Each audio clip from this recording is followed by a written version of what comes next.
안녕하세요. 송은섭입니다. 기도와 응원해주신 분께 감사합니다. 본 영상 설교는 새가족교회 주일 설교 메시지입니다. 교회 성도님들과 신앙생활의 새가족을 위한 쉬운 메시지를 전합니다. 새가족교회 주일 메시지를 전합니다. 계속해서 1월과 2월 8번에 걸쳐서 에베소서 말씀으로 하나님 나라 복음의 메시지를 전하려고 합니다. 오늘 주일 메시지 하나님의 말씀은 에베소서 4장 1절에서 16절까지이며 설교 제목은 다르고 하나 되는 공동체입니다. 오늘 설교에 대한 궁금함, 기대감을 가지고 메시지로 함께 들어가 보겠습니다. 먼저 같이 성경을 읽겠습니다. 에베소서 4장 16절 말씀 새번역 성경으로 읽겠습니다. 온 몸은 머리이신 그리스도께 속해 있으며 몸에 갖추어져 있는 각 마디를 통하여 연결되고 결합됩니다. 각 지체가 그 맡은 분량대로 활동함을 따라 몸이 자라나며 사랑 안에서 몸이 건설됩니다. 에베소서가 6장까지 있는데요. 1장부터 3장까지는 복음의 내용이었고요. 4장부터 6장까지는 새로운 삶을 얘기하고 있습니다. 바울 선생님이 에베소서를 두 부분에 걸쳐서 이야기를 한 것이죠. 사도 바울은 복음과 새로운 삶을 전하면서 복음의 사람들이 세상에서 어떻게 살아야 할지를 가르쳐주고 있는 것입니다. 그리스도 안에서 복음을 알고 누리는 사람들이 바로 교회입니다. 그리고 그 그리스도 안에서 새로운 삶을 사는 사람들이 교회로 사는 것이죠. 4장을 이렇게 시작합니다. 나는 갇혀 있지만 여러분은 부르심을 받았으니 그 부르심에 합당하게 살아가십시오. 부르심에 합당하게 함께 교회로 사는 법을 4장 1절에서 16절에서 가르쳐주고 있습니다. 세상은 죄로 인하여서 깨어졌고 망가져 있었습니다. 하나님은 깨진 세상을 구하기 위해서 특별한 계획을 가지고 계셨고 그 뜻을 예수님을 통해 이루십니다. 하나님의 계획 가운데 그 은혜 가운데 먼저 부르심을 받은 사람들이 있습니다. 그 사람들이 교회입니다. 성도이죠. 성경은 이 부르심을 받은 사람들이 깨어진 세상의 죄에 속한 사람들과는 다르게 어떻게 살지를 가르쳐 줍니다. 오늘 우리는 다르고 하나 되는 공동체라는 제목으로 하나님의 말씀을 나누려고 합니다. 세상에는 다양한 사람들이 있고 각자 생각과 배경이 다릅니다. 교회도 마찬가지입니다. 하지만 성경은 우리에게 특별한 메시지를 전하고 있습니다. 오늘 말씀을 통해서 그리스도 안에서 하나 되는 공동체의 의미를 함께 살펴보기를 원합니다. 오늘 설교를 위해서 3가지 질문을 준비했습니다. 쉬운 질문이며 답도 아주 쉽습니다. 하나씩 살펴볼까요? 첫 번째 질문입니다. 부르심에 합당한 삶은 무엇인가? 말씀을 읽어볼까요? 여러분은 부르심을 받았으니 그 부르심에 합당하게 살아가십시오. 겸손함과 온유함으로 깍듯이 대하십시오. 오래 참음으로써 사랑으로 서로 용납하십시오. 성령이 여러분을 평화의 띠로 묶어서 하나가 되게 해주신 것을 힘써 지키십시오. 겸손하고 온유한 삶, 오래 참음과 사랑하여 서로 용납하는 삶, 성령으로 한몸 된 것을 힘써 지키는 삶이 부르심에 합당한 삶이라고 합니다. 바울은 사실 이렇게 얘기한 것이죠. 나는 갇혀 있다. 그리고 너희에게 권합니다. 부르심에 합당하게 살아라고 권면을 합니다. 부르심에 합당해 산다는 것이 무엇인지 보여줍니다. 하나님께서 부르셨으니 하나님 백성답게 살라는 것이죠. 2절에서 3절 그 답을 분명하게 줍니다. 겸손과 온유로 사는 것입니다. 다른 사람을 나보다 높여주고 온유한 태도로 대하는 것입니다. 오래 참음과 사랑으로 사는 것입니다. 쉽게 화내지 않고 사랑으로 서로 이해하고 용서하는 것입니다. 성령이 주신 평안을 힘써 지키며 사는 것입니다. 우리는 서로 다르지만 성령님께서 하나 되게 하셨으니 이 평화를 깨트리지 말고 지키며 사는 것이죠. 교회는 예수님의 몸입니다. 예수님의 몸. 우리는 구원자, 머리이신 예수님을 믿습니다. 우리는 각자 다르게 생긴 지체입니다. 몸에서 없어도 되는 지체는 없습니다. 각 지체가 맡은 역할은 모두 다르고 모든 지체는 소중합니다. 이렇게 에베소서 4장 4절에서 6절까지를 전하고 있는 것이죠. 바울은 교회 성도가 하나 되어야 할 이유를 설명한 것입니다. 모든 신체가 예수님의 지도를 따를 때 몸이 건강하고 온전해진다고 합니다. 교회 안에는 다양한 사람들이 있지만 예수님 안에서 우리는 한 가족입니다. 그렇기 때문에 차이를 인정하면서도 하나됨을 힘써 지켜야 합니다. 성령으로 하나되는 마음으로 서로 겸손, 서로 온유, 서로 인내, 서로 사랑하며 살기를 축복합니다. 첫 번째 메시지입니다. 성도는 함께 예수님의 한 몸입니다. 서로 겸손, 온유, 인내, 사랑하며 사는 사람들로 살아가기를 소망합니다. 두 번째 질문으로 갈까요? 하나님께서 각 사람에게 무엇을 주셨나? 그래서 하나님께서 주신 게 있습니다. 좀 요약해서 읽어볼까요? 하나님께서는 우리 각 사람에게 그리스도께서 나누어 주시는 선물의 분량을 따라서 은혜를 주셨습니다. 그분이 어떤 사람은 사도로, 어떤 사람은 예언자로, 어떤 사람은 복음 전도자로, 또 어떤 사람은 목사와 교사로 삼으셨습니다. 그것은 성도들을 준비시켜서 봉사의 일을 하게 하고 그리스도의 몸, 교회를 세우게 하려고 하는 것입니다.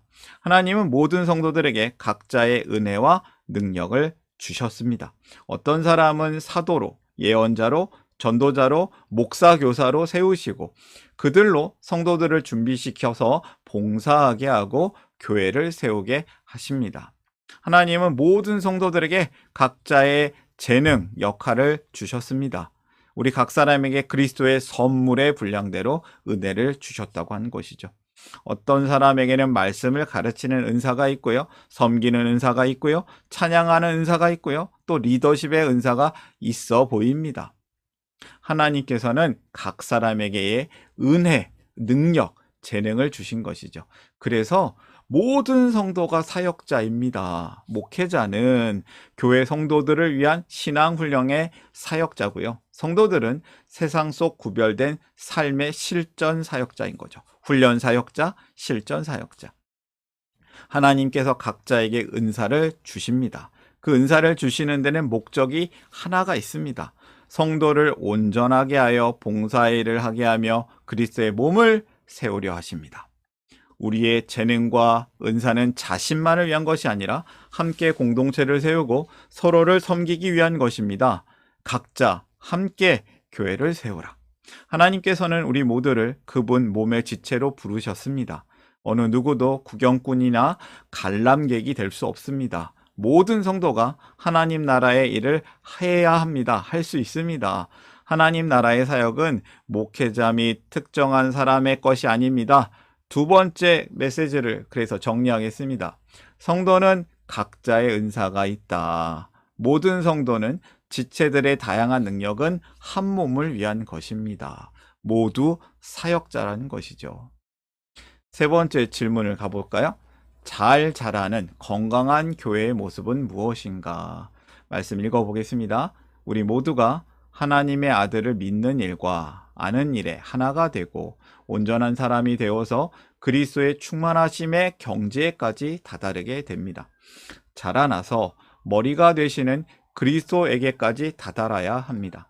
온 몸은 머리이신 그리스도께 속해 있으며 몸에 갖추어져 있는 각 마디를 통하여 연결되고 결합됩니다.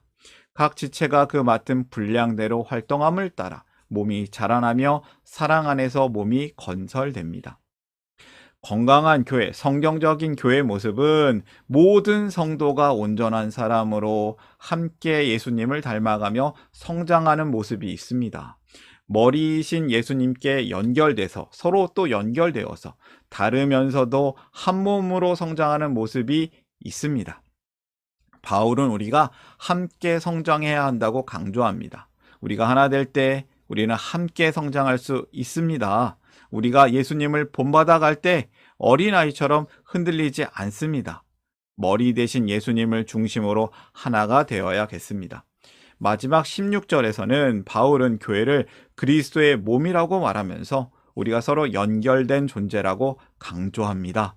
서로 사랑하고 섬길 때, 도와갈 때 교회는 건강하게 자랄 수 있습니다. 다르고 하나 되는 연합인 것이죠. 다르고 하나 되는 지체들의 연합은 균형 있는 건강한 몸을 이룹니다. 교회 성도들이 서로 연결되고 한 마음으로 함께하면서 공동체는 건강하게 자랄 수 있습니다.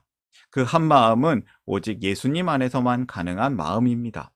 모든 몸의 지체가 다 똑같은 사람이 있다면 살아가는데 어려울 것입니다. 몸의 지체가 혹시 하나라도 없으면 또 참 어려울 것입니다.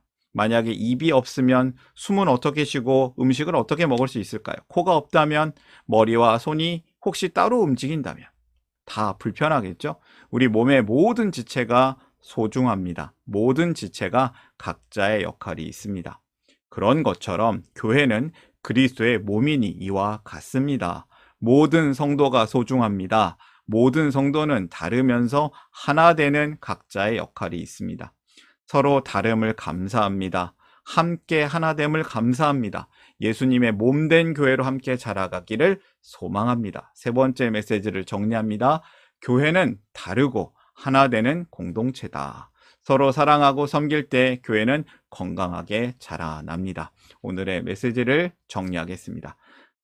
우리 교회 성도들은 함께 예수님의 한 몸입니다. 서로 겸손, 온유, 인내, 사랑하며 사는 사람들입니다. 두 번째, 성도는 각자의 은사가 있습니다. 지체들의 다양한 능력은 한 몸을 위한 것입니다. 세 번째, 교회는 다르고 하나 되는 공동체입니다. 서로 사랑하고 섬길 때 교회는 건강하게 자랍니다. 오늘의 메시지를 정리하면서 함께 기도하기를 원합니다. 기도하겠습니다. 당신의 선한 일을 위하여 우리를 작품되게 하시고 새로운 가족 되게 하시고 새로운 삶을 살게 하시네. 사랑의 하나님 우리 아버지 참 감사합니다. 우리를 하나님의 한 가족으로 불러주셔서 감사합니다. 서로 겸손, 서로 온유, 서로 인내, 서로 사랑하며 살기를 원합니다. 하나님께서 우리 각자에게 다르고 특별한 재능과 능력을 주심을 감사합니다. 각자 받은 은사를 통하여 그리스도의 몸된 교회를 세워가기를 소망합니다. 우리가 서로 다름을 인정하면서도 예수님 안에서는 하나 되는 사랑의 공동체가 되기를 기도합니다. 우리를 깨어진 세상 가운데 다르고 하나 되는 교회로 살게 하시는 하나님께 감사드리며 우리를 살리신 예수님의 이름으로 기도합니다. 아멘. 하나님 나라 여기 있네. 하나님 나라 함께 사네. 예수님 노래합니다. 예수님 찬양합니다.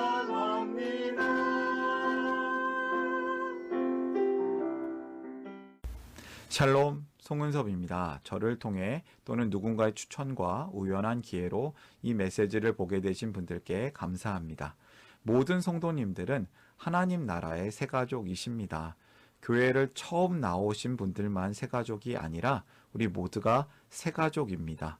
왜냐하면 우리가 하나님 나라에서 새로운 관계가 된 새로운 가족 공동체이기 때문입니다. 본 설교는 새가족교회 공동체 새가족과 후원자를 위한 메시지이며 기독교를 잠시 떠났거나 새롭게 시작하시는 분들을 위한 쉬운 메시지이기도 합니다. 혹시 새가족교회의 가족, 새가족 또는 후원자가 되기를 원하시는 분들은 이메일로 카카오톡 아이디로 연락을 주시면 감사하겠습니다. 오늘의 메시지 하나님의 은혜가 넘치시기를 바랍니다. 사랑합니다. 축복합니다.